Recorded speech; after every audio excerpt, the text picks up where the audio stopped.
Hello दोस्तों, मेरा नाम है Shubham Kumar and welcome to Integram. तो ये हमारे पास है लेक्चर नंबर 16 ऑन प्रोबेबिलिटी। इस लेक्चर में हम लोग बेसिक प्रॉब्लम्स प्रैक्टिस करेंगे इंडिपेंडेंट इवेंट्स के ऊपर।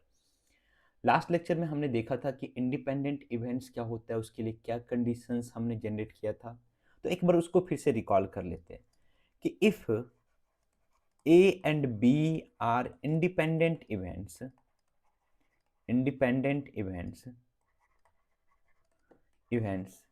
then simultaneously occurrence of A and B, that is A intersection B, will be equal to PA into PB। ये चीजें हमने वहां पे सीखा था कि जब भी A और B इंडिपेंडेंट इवेंट्स हो तो PA इंटरसेक्शन B, या फिर इसी को शॉर्ट में हम लोग PAB भी लिखते हैं, वो हमारे पास किसके इक्वल होगा? PA इंटू PB के इक्वल होगा। इसके अलावा हमने ये भी देखा था कि अगर A एंड B इंडिपेंडेंट हो, आर इंडिपेंडेंट,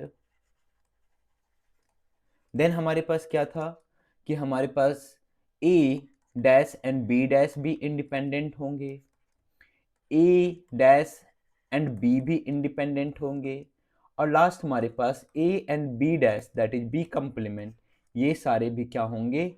आर इंडिपेंडेंट होंगे। ठीक है।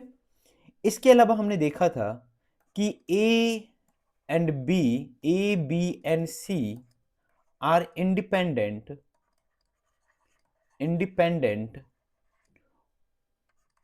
only if these conditions are satisfied।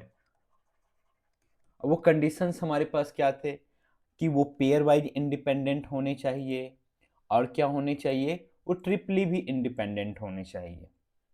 ये सारे कंडीशंस क्या होने चाहिए? सेटिस्फाई होने चाहिए। एक बार हम रिकॉल कर लेते हैं प्रीवियस लेक्चर्स को। तो कहने का मतलब pair wise independent, that is P A B should be equal to P A into P B, and हमारे पास क्या होना चाहिए? P B C should be equal to P B into P C, and हमारे पास P A C should be equal to P A into P C. Apart from that, P A B C that is simultaneously occurrence of these three events should be equal to product of PA into PB into PC। ये चीजें हमने देखी थी।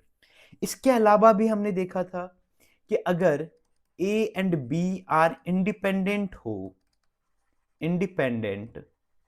then probability of A union B or at least one, this is nothing but 1 minus PA complement into PB complement। और इसी को हमने extend किया था कि अगर A, B एंड C, अगर ये तीनों भी इंडिपेंडेंट हो, आर इंडिपेंडेंट, देन हमने देखा था कि probability of A union B union C is nothing but equal to 1 minus P A dash into P B dash into P C dash. तो यहां तक चीजें हमने लास्ट लेक्चर्स में देखा था। तो एक बार हमने लास्ट लेक्चर्स के सारे कॉन्सेप्ट रिकैप कर लिए। अब स्टार्ट करते हैं प्रॉब्लम्स प्रैक्टिस करना।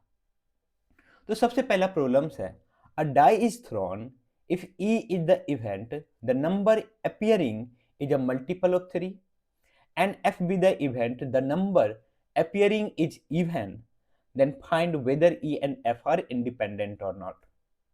ठीक है। तो कोई भी दो इवेंट इंडिपेंडेंट हो, हमें क्या देखना है कि उसके साइमल्टेनियसली अक्रेस का जो प्रोबेबिलिटी है, क्या उसके इंडिविजुअल प्रोबेबिलिटी के मल्टीप्लीकेशंस के इक्वल है या नहीं। चलो ठीक है।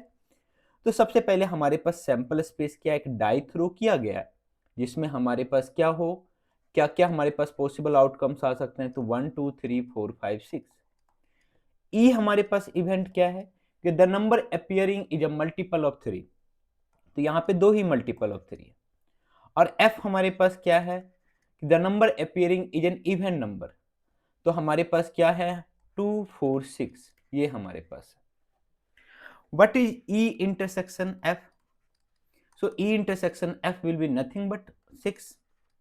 अब फाइंड करते हैं what is probability of E is nothing but यहाँ पे 2 favourable outcomes upon total 6, that is 1/3। What is P F? तो P F is nothing but 3 यहाँ पे favourable outcomes upon 6 which is nothing but equal to 1/2। What is P E intersection F? तो इसके favour में बस एक ही outcome है, तो टोटल कितना हो जाएगा 1/6। अब बस चेक करो कि क्या हमारे पास PE intersection F is it equal to PE into PF। तो हम क्या देख रहे हैं कि PE हमारे पास कितना है 1/3 into 1/2 which is equal to 1/6। Yes this is equal. इसका मतलब क्या है कि E एंड F हमारे पास कैसे इंडिपेंडेंट कैसे इवेंट्स हैं, आर इंडिपेंडेंट इवेंट्स। ठीक है, नेक्स्ट लेक्चर्स में ना, इसके बाद हम नेक्स्ट लेक्चर्स में हम इससे और एडवांस लेवल के प्रॉब्लम्स प्रैक्टिस करेंगे और उससे और एडवांस लेवल के प्रॉब्लम प्रैक्टिस करेंगे। अब से ना मैं सोचा हूँ ना कि अपने कंटेंट को ना कोई भी लेक्चर्स को 3 पार्ट्स में डिवाइड। पहला, जो भी वहां पे क्या है रूल्स एंड रेगुलेशंस या कहने का मतलब कॉन्सेप्चुअल हो गए क्लासेस। नेक्स्ट लेक्चर हमारे पास बेसिक प्रॉब्लम्स, उसके नेक्स्ट हमारे पास उससे एडवांस एंड उससे एडवांस हमारे पास प्रॉब्लम्स होंगे।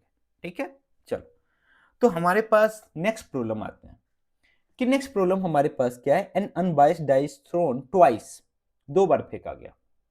Late the event A be odd numbers on the first throw, odd number हो फर्स्ट थ्रो पे, B with the event odd number on the second throw, check the independence of these events. क्या करेंगे, simply हम check करेंगे कि क्या उसके simultaneously occurrence की प्रोबेबिलिटीज क्या उसके इंडिविजुअल प्रोबेबिलिटीज के प्रोडक्ट के इक्वल है। अगर यस तो वो दोनों इंडिपेंडेंट इवेंट्स हो जाएंगे। तो सबसे पहले जब 2 डाई को थ्रो करेंगे तो हमारे पास सैंपल स्पेस में टोटल कितने आउटकम्स आएंगे। Since we are throwing 2 die तो यहां भी 6 पॉसिबल आउटकम्स है, यहां भी 6 पॉसिबल आउटकम्स है, 36 टोटल हमारे पास बोला कि let A be the event odd number on the first throw, odd number होना चाहिए इस फर्स्ट थ्रो पे, ओड नंबर होना चाहिए। तो ऑड नंबर हमारे पास कौन कौन है, तो 1 3 5, ओनली 3, बाकी यहां पे कोई कंडीशंस नहीं तो 6। तो टोटल इसमें हमारे पास एन ए या ए के फेवर में कितने आउटकम्स हो जाएंगे 18, since all outcomes are equally likely. ठीक है, नेक्स्ट हमारे पास है कि एन बी जो है odd numbers on the second throw, mean second पे बोला कि ऑड होना चाहिए, चलो ठीक है, सेकेंड पे ऑड 3, यहां पे 6, total 18।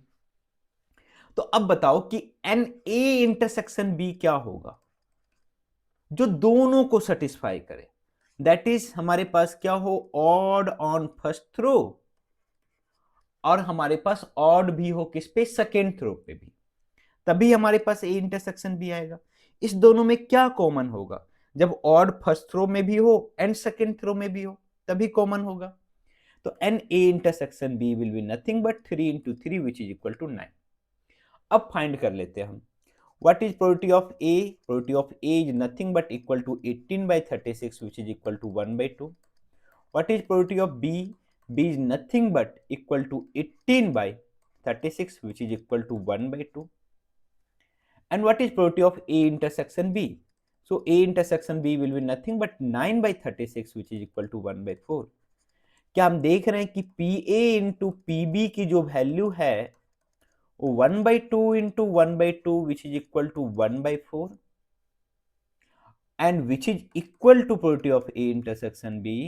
Thus A and B are independent events. कैसे events होंगे, independent events।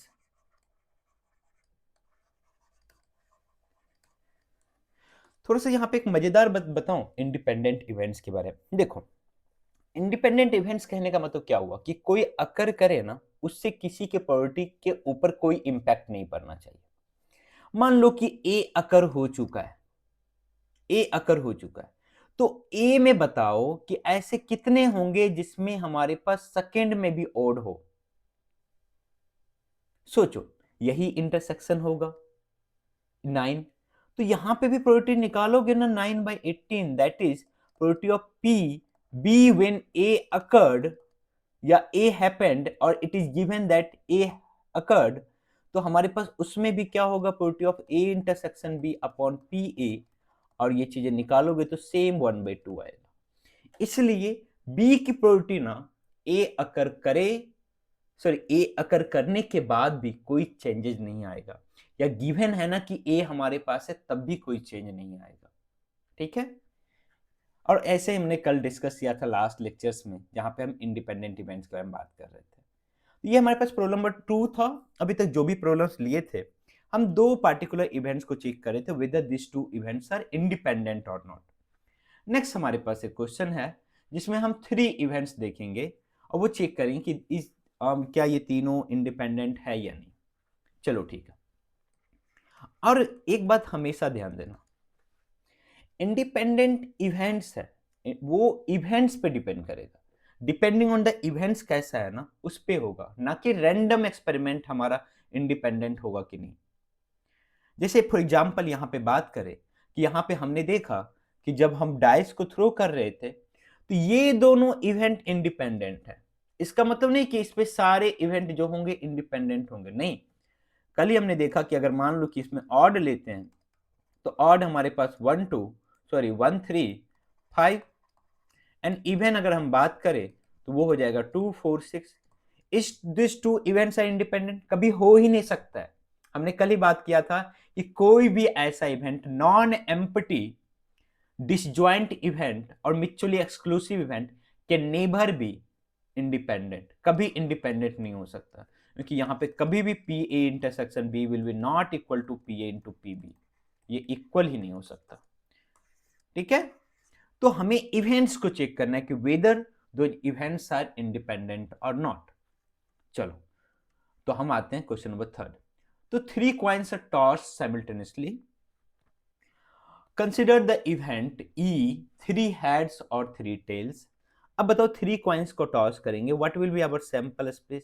तो आप बोलोगे sir head head head, head tail head, head head tail, और हमारे पास क्या हो जाएगा, हमारे पास हेड टेल टेल, नेक्स्ट हमारे पास टेल हेड हेड, नेक्स्ट हमारे पास टेल टेल हेड, नेक्स्ट हमारे पास टेल हेड टेल, और नेक्स्ट हमारे पास tail tail tail. This is our sample space. तो सैंपल स्पेस की कार्डिनलिटी कितनी है हमारे पास 8। ठीक है। Since all outcomes are equally likely, सभी इक्वली लाइकली। ठीक है। नेक्स्ट हम बात करते हैं कि हमारे पास क्या बोला, इवेंट बोला ई 3 हेड और 3 टेल। तो 3 हेड और 3 tell, what is the probability of E? So this will be nothing but 2 by 8 which is equal to 1 by 4. Next F हमारे पास है कि एटलीस्ट 2 हेड, कम से कम 2 हेड होना चाहिए। तो कम से कम 2 हेड कहने का मतलब क्या हो जाएगा, आइदर हमारे पास एच एच टी, या हमारे पास एच टी एच, या हमारे पास टी एच एच, या हमारे पास एच एच एच। ये हमारे पास एटलीस्ट 2 हेड है। और कोई है क्या, नहीं, ये हमारे पास एटलीस्ट 2 हेड है।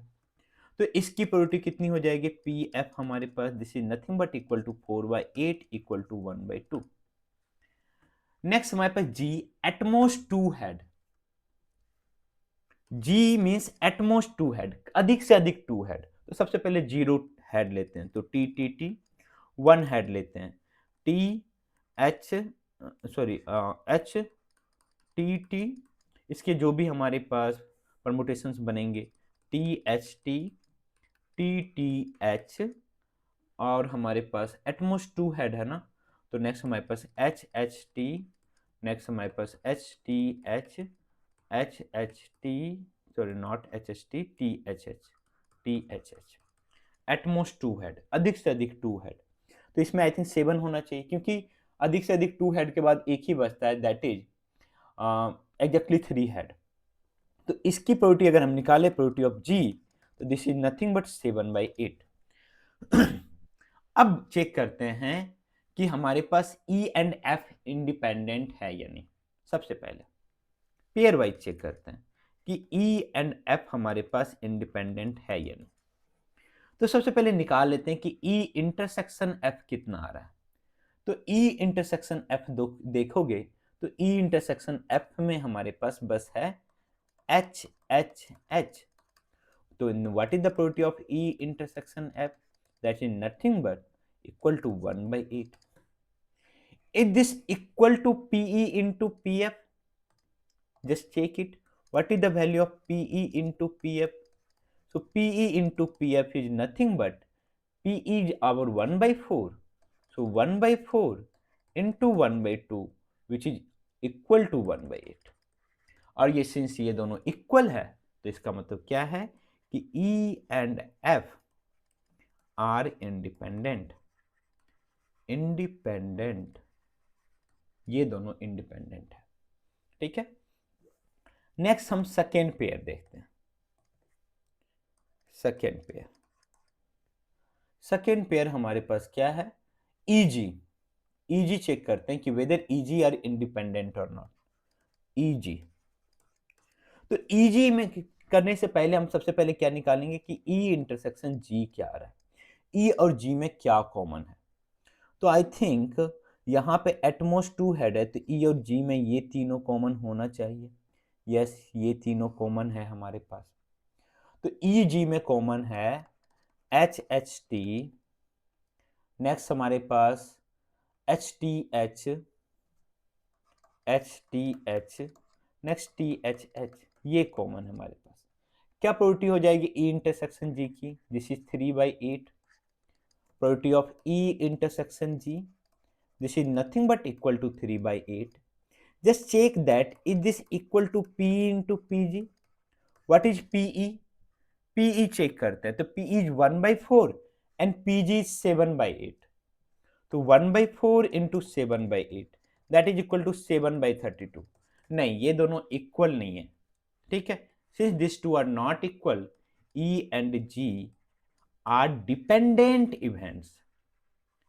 डिपेंडेंट इवेंट्स कैसे इवेंट्स हैं ये हमारे पास, डिपेंडेंट इवेंट्स मीन्स एक दूसरे को ऊपर डिपेंड कर रहा है। थोड़ा सा स्पेस यहां पे क्रिएट कर लेते हैं।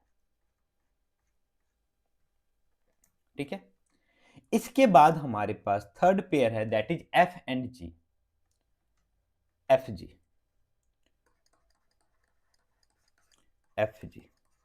तो सबसे पहले निकालते हैं कि एफ इंटरसेक्शन जी क्या है। तो एफ और जी में क्या कॉमन है, देखो एफ और जी में क्या कॉमन है, तो बस एक ही कॉमन है, सॉरी एफ और जी देखना है ना, एफ जी तो देख लिया ना। अच्छा ये ई जी था, तो ई जी के बदले हमने यहाँ पे एफ जी देख लिया आई थिंक, या तो this is F G not E G. ठीक है, तो इसको करेक्ट कर लो, F G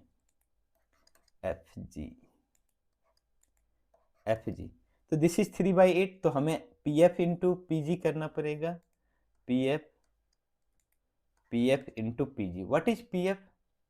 PF is 1/2 and PG is 7/8. PF is 1/2. Then also these two will be not equal. So F and G are independent events. अब देखते हैं हम last में हम EG देखते हैं। EG हमारे पास E इंटरसेक्शन G। तो E इंटरसेक्शन G क्या हो जाएगा, इस दोनों का intersection, that will be T T T. Yes, so this is T T T means इसकी प्रोबेबिलिटी किसके इक्वल हो जाएगी, probability of E intersection G की, that will be equal to 1/8। अब चेक करना है कि क्या ये हमारे पास PE इंटू PG के इक्वल है। What is PE?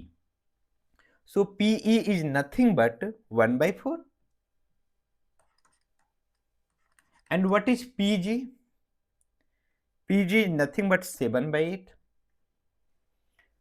तो यहां से भी हम देख रहे हैं this two are 7/32, thus E and G are dependent event।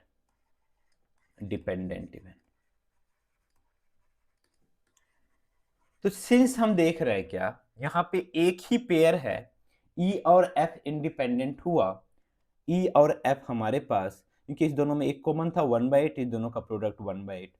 बाकी हम E और G हम देखे तो इसमें भी हमारे पास 1 कॉमन था, तो वो 1/8 के इक्वल नहीं आ रहा था इस दोनों का प्रोडक्ट। नेक्स्ट हम देख रहे थे एफ जी, इस दोनों में 3 कॉमन था, तो 3/8 is not equal to the product of this two. तो एक ही पेयर हमारे पास E एंड F इंडिपेंडेंट था, बाकी हमारे पास कोई भी हमारे पास इंडिपेंडेंट नहीं था, ये दोनों डिपेंडेंट है। अब अगर हमें 3 को चेक करना होता ना, तो अगर कोई भी पेयर, ये सारे पेयर्स इंडिपेंडेंट होते तभी हम आगे बढ़ते। सिंस यही डिपेंडेंट है तो वो भी हमारे पास क्या होगा, डिपेंडेंट होगा हमारे पास। Next question number 4। अब ना हम अभी जो क्वेश्चंस ले रहे हैं ना, वो क्वेश्चंस हमारे पास अगर मैं बताऊं तो पहले पढ़ते हैं, क्वेश्चंस पढ़ते हैं, फिर देखते हैं कौन सा कॉन्सेप्ट यहाँ पे लग रहा है। तो हमारे पास है probability of solving specific problems independently. हमने लास्ट क्लास में भी बात किया था ऐसे क्वेश्चंस के बारे में। A and B are 1/2 and 1/3। If both try to solve the problems independently, दोनों इंडिपेंडेंटली सॉल्व कर रहा है, the probability that the problem is solved. तो सबसे पहले समझो कि probability of problem is solve करने का मतलब क्या हुआ, कि प्रॉब्लम सॉल्व होना चाहिए, हमें कोई मतलब नहीं कि कौन कर रहा नहीं कर रहा। तो प्रॉब्लम सॉल्व करने का मतलब क्या, आइदर ए करे या फिर बी करे, means at least one. That means हमें निकालना है कि प्रोबेबिलिटी ऑफ पहला में सॉल्व हो जाए probability of A union B, ये हमें निकालना है। ठीक है, अब बताओ कि ये हमें सॉल्व, तो सबसे पहले क्या ये इंडिपेंडेंट इवेंट्स है? Yes, both persons are different and they are solving problems independently, कोई एक दूसरे से हेल्प नहीं ले रहा है। तो what is probability of A? Probability of A is nothing but 1/2 and what is probability of B? B is nothing but 1/3। Then P A union B क्या हो जाएगा, 1 minus P A complement into P B complement. 1 minus what is PA complement? 1/2 only. 1 minus 1/2 1/2. What is PB complement? 2/3. तो यहां से हमारे पास कितना आ जाएगा, 2/3 आंसर आ जाएगा। कि वो प्रॉब्लम प्रोबेबिलिटी क्या है कि वो प्रॉब्लम सॉल्व हो जाए 2/3।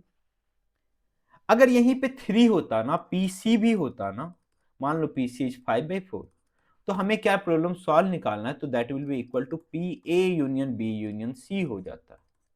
ठीक है, और वो हमारे पास किसके इक्वल होता है, 1 minus P A complement into P B complement into P C complement. कितने भी हो, 3 हो, 4 हो, 5 हो, आप ऐसे कर सकते हो। तो चलो इस क्वेश्चन का आंसर कमेंट बॉक्स में बताओ कि कितना आ रहा है हमारे पास जब पी सी 5/4 हो। तो आंसर करो इसका, कमेंट करो योर आंसर जल्दी।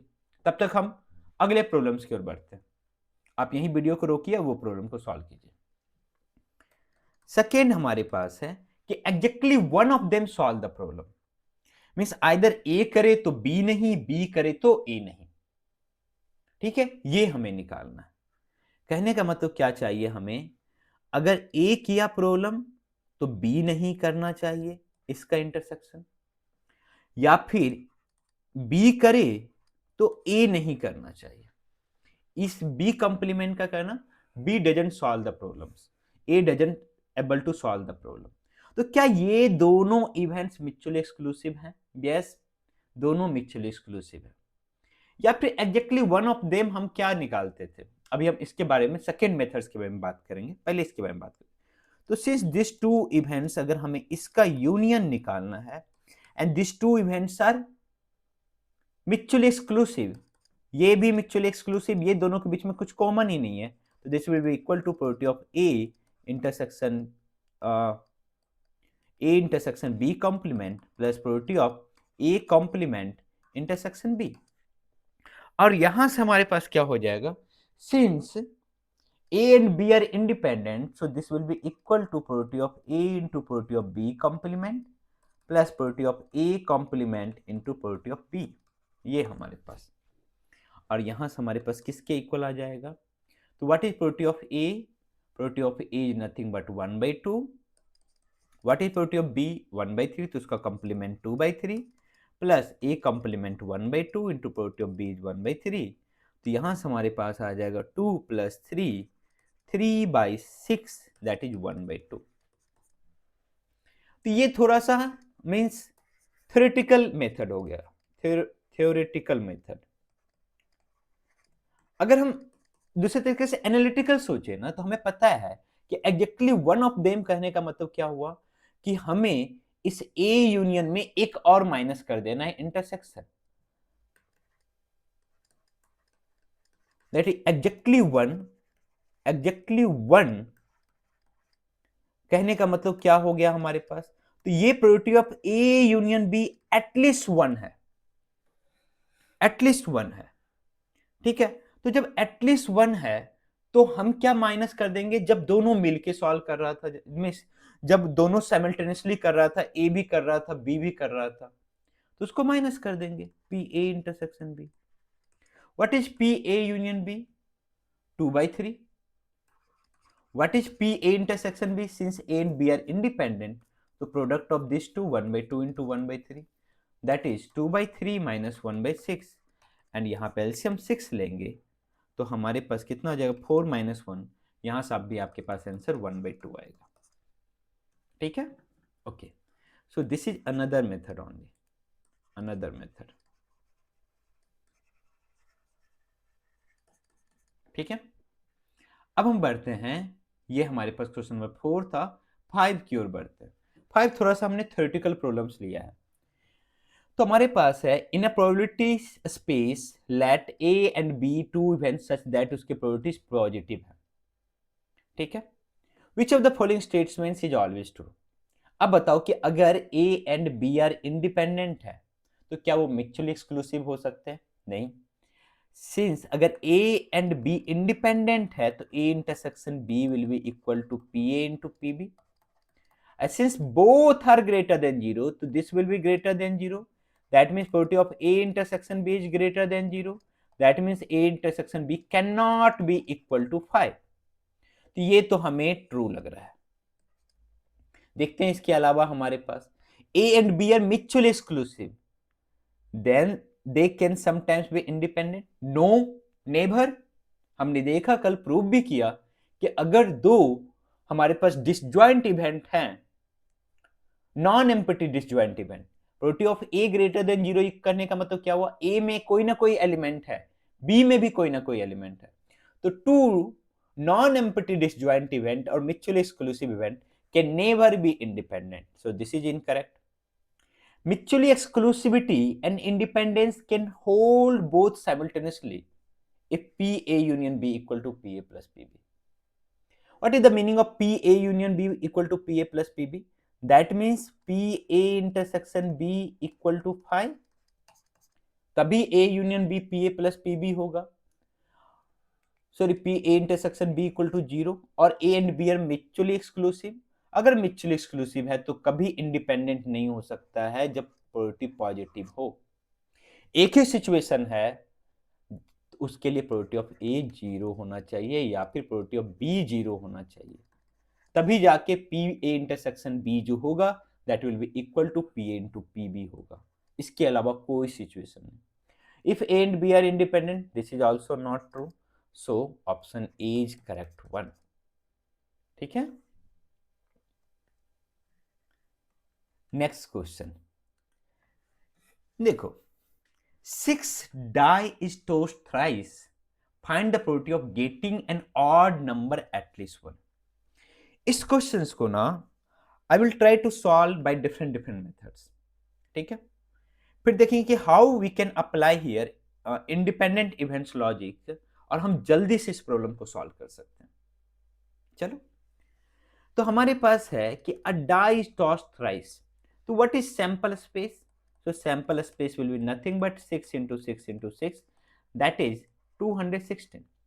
The probability of getting an odd number at least once.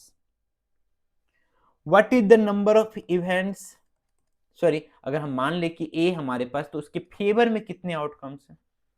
At least once हमारे पास क्या आना चाहिए? डाइस आना चाहिए, एटलीस्ट वंस डाइस. ठीक है, तो हमारे पास sorry at least one odd number आना चाहिए, कम से कम किसी एक में ऑड नंबर हो. हमने बोला कि पहले में ऑड नंबर है, फर्स्ट में ऑड नंबर है, बाकी किसी में नहीं है. फिर दिक्कत क्या होगा? फिर हमें यह भी निकालना पड़ेगा कि सेकेंड में है ऑड नंबर, इसमें है, तो ये ना लेंदी प्रोसेस हो जाएगा. समझ रहे हो? हम सॉल्व तो कर सकते हैं बट लेंदी प्रोसेस हो जाएगा. तो हम इसके अलावा सोचेंगे कि क्या हो. तो सोचो इस पार्टिकुलर इवेंट का कंप्लीमेंट इवेंट क्या है? What is a complement? अगर ए हमारे पास है कि एटलीस्ट वन डाई सोज ऑड, तो इसका कंप्लीमेंट क्या होगा हमारे पास? नो डाई सोज ऑड, नो डाई सोज ऑड. कोई डाई ऑड नहीं शो करे, तो क्या ये हमारे लिए आसान है निकालना? यस। तो एन ए कंप्लीमेंट में कितने होंगे कि कोई भी डाई ऑड नहीं दिखाए, में सारे इवन दिखाए। इसके अलावा जितने भी एलिमेंट्स होंगे ना सैंपल स्पेस में, उसमें हमारे पास क्या होगा, कम से कम एक ऑड जरूर होगा। ठीक है, तो यहां पे कितने तरीके सिंस इवन के बारे में बात कर रहे हैं, तो टोटल हमारे पास आ जाएगा दैट इज 27। तो what is the probability of A complement? So this A complement is nothing but 27 by 216, और यहां से हमारे पास कितने टाइम्स में, आई थिंक 27 से 8 टाइम्स में आ जाएगा 1/8। Then tell me what is the probability of A?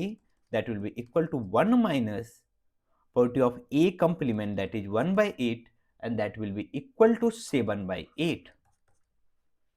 ठीक है, अब इसी लॉजिक से, अब ये तो हमारे पास हो गया एक ये लॉजिक। अब देखो इंडिपेंडेंट इवेंट्स के लॉजिक,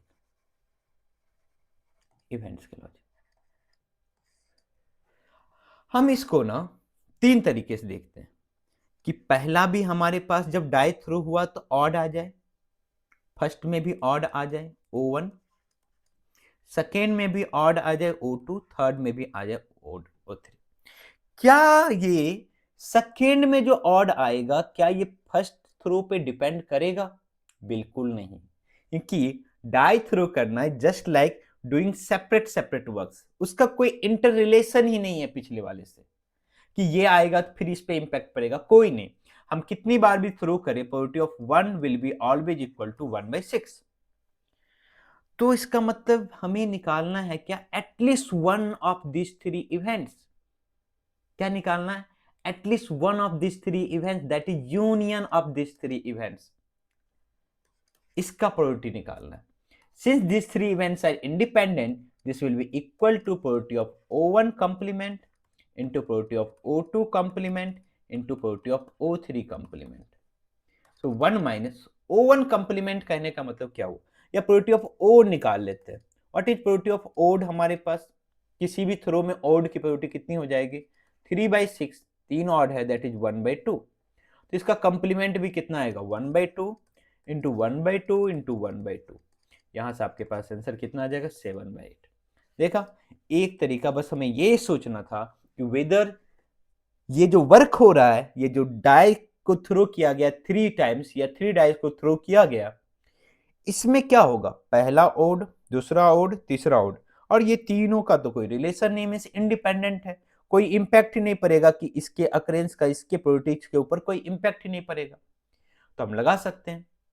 और ये हमने कॉन्सेप्ट पढ़ा, और सिंस ये एटलीस्ट 1 है, कम से कम 1, तो इसलिए हमने ये लगा दिया। ठीक है, चलो नेक्स्ट हमारे पास है, this is our last problem, और ये प्रॉब्लम हम पहले भी सॉल्व कर चुके हैं, बट ये प्रॉब्लम्स मैं फिर से सॉल्व करना चाहता हूं। लास्ट टाइम जब हमने मल्टीप्लीकेशन थ्योरम पढ़ा था ना, तो वहां पे सॉल्व किया था। अब मैं बस ये दिखाना चाहता हूं इस प्रॉब्लम्स में कि सिंस यहां पे विथ रिप्लेसमेंट है, तो हमारे पास क्या होगा, इंडिपेंडेंट इवेंट्स होंगे। तो हमारे पास है कि 2 red balls are drawn at random with replacement from a box containing 10 black balls, 10 black balls, और हमारे पास क्या है, 8 रेड बॉल्स है। ठीक है, find the probability that both are red. ठीक है, बोथ आर रेड कहने का मतलब क्या हुआ कि फर्स्ट भी रेड आ जाए, सेकेंड भी रेड आ जाए। ठीक है, अब एक बात बताओ कि चलो ठीक है, हमारे पास फर्स्ट भी रेड आ जाए, सेकेंड भी रेड आ जाए, ये हमें निकालना है प्रोबेबिलिटी ऑफ दिस। सबसे पहले बताओ कि हम मल्टीप्लिकेशन थ्योरम में क्या करते थे, this is nothing but first is red into second is red and given that first already occurred. ठीक है, तो सबसे पहले क्या होगा, देखो यहां पे इससे चीजें और क्लियर होगी कि हम सबसे पहले इससे फर्स्ट बॉल निकालेंगे, उसकी रेड आने की प्रोबेबिलिटी कितनी होगी हमारे पास, 8/18। अब जो बॉल निकाले उसको फिर से हमने रिटर्न कर दिया, तो क्या हमारा सैंपल स्पेस चेंज हुआ, बिल्कुल नहीं। तो इसमें फिर से रेड बॉल निकालने की probability, this PR2 by R1 nothing but will be equal to PR1 या फिर PR2। रेड है, R1 R2 क्या बता रहा है कि किस टाइम हम बॉल निकाल रहे हैं, वेदर दैट इज फर्स्ट और सेकेंड। इसलिए since this two events are independent, तो ये भी हमारे पास 8/18 ही हो जाएगा, और इसको आप आर आर इंटरसेक्शन समझ सकते हो। ठीक है, दैट इज नथिंग बट कि both will be red, that is R intersection R will be nothing but probability of R into probability of R, that is 8/18 into 8/18। और जो भी यहां से आंसर आया आपके पास, that will be equal to I think 16/91। ये हमारे पास था। नेक्स्ट है first ball is black and second is red. First ball is black intersection second is red. अब बताओ कि जब विथ रिप्लेसमेंट है तो सेकेंड बॉल रेड के ऊपर क्या कोई इसका इंपैक्ट पड़ेगा, चाहे उसकी प्रोबेबिलिटी पहले हम निकालते तो हमारे पास बताओ प्रोबेबिलिटी ऑफ रेड कितना आता 8/18 एंड प्रोबेबिलिटी ऑफ ब्लैक कितना आता 8/18। क्या कोई इंपैक्ट पड़ता इसके ऊपर? कोई इंपैक्ट नहीं पड़ता। अगर हम फर्स्ट बॉल ब्लैक निकालनी है तो उसकी प्रोबेबिलिटी कितनी होगी हमारे पास, that will be equal to, अगर हम बात करें this probability of B1 into probability of R2 when B1 already occurred.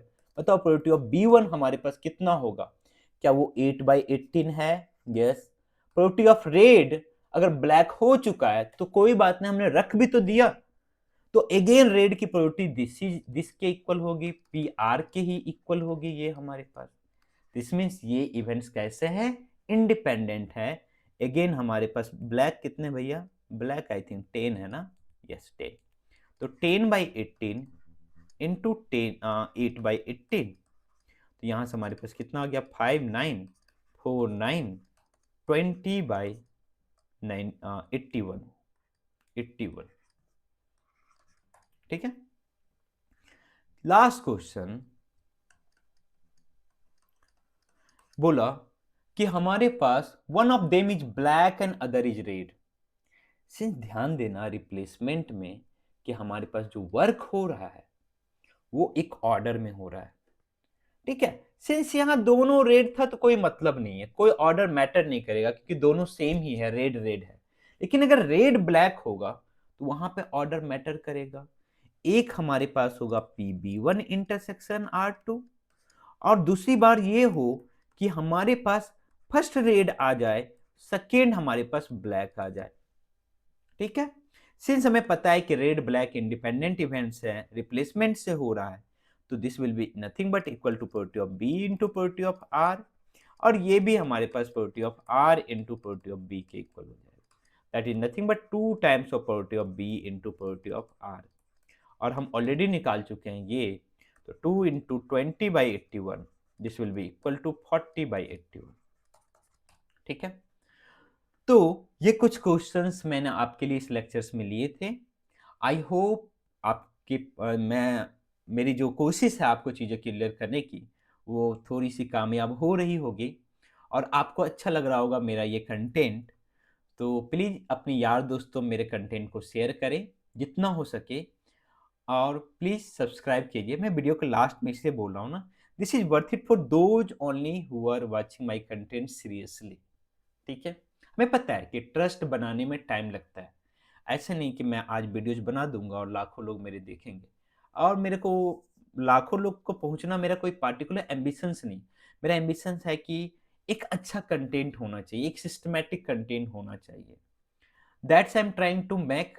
May be I don't know whether I will be successful और not, but I am giving my 100%। Okay, चलिए ठीक है, अब emotional बातें का कोई मतलब नहीं है। ठीक है, तो मीन्स इसके बाद आप इस वीडियोस के बाद असाइनमेंट जरूर सॉल्व कीजिए, जिसका लिंक आपको कमेंट बॉक्स में दिख गया होगा। और नेक्स्ट लेक्चर्स में हम अच्छे प्रॉब्लम्स लेंगे। ये थोड़े से बेसिक प्रॉब्लम्स थे, अब हम नेक्स्ट लेक्चर्स में अच्छे प्रॉब्लम्स लेंगे, और एक और लेक्चर लेंगे जिसमें और हम एडवांस लेवल प्रॉब्लम्स लेंगे। ओके, तो वीडियोस को पूरा देखने के लिए थैंक यू, बाय बाय।